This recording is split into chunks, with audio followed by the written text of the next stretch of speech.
فإن مع العسر يسرا إن مع العسر يسرا فإذا فرغت فانصب وإلى ربك فارغب.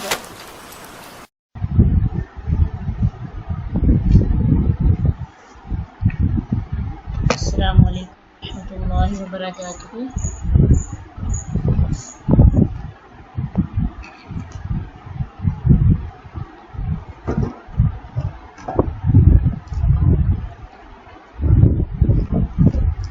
نحمده ونصلي على رسوله الكريم.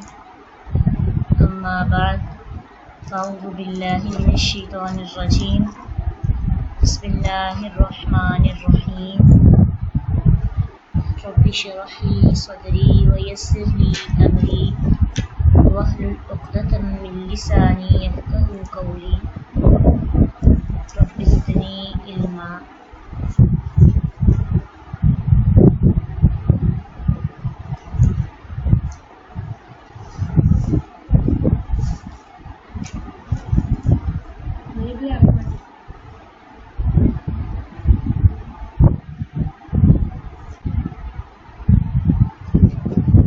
ثلاثی مجرد کا چوتھا دروازہ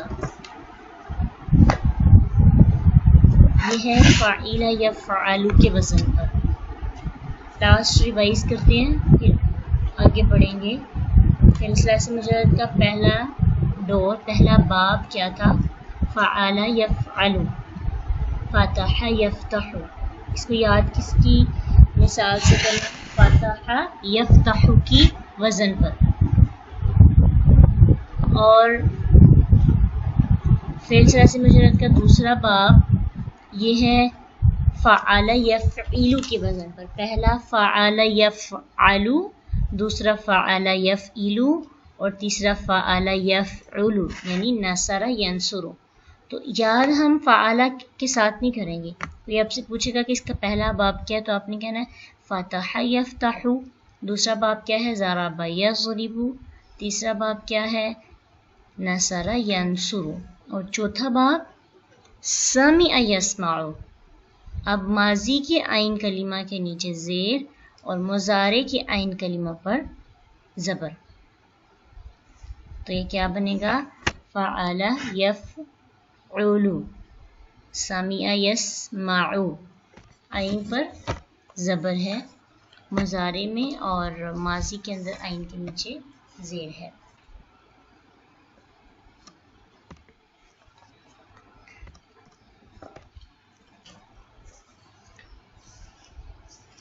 یہاں پہ بائی مسٹیک ہے، یہاں پہ بھی آپ نے اس کو زبر کر لینا ہے.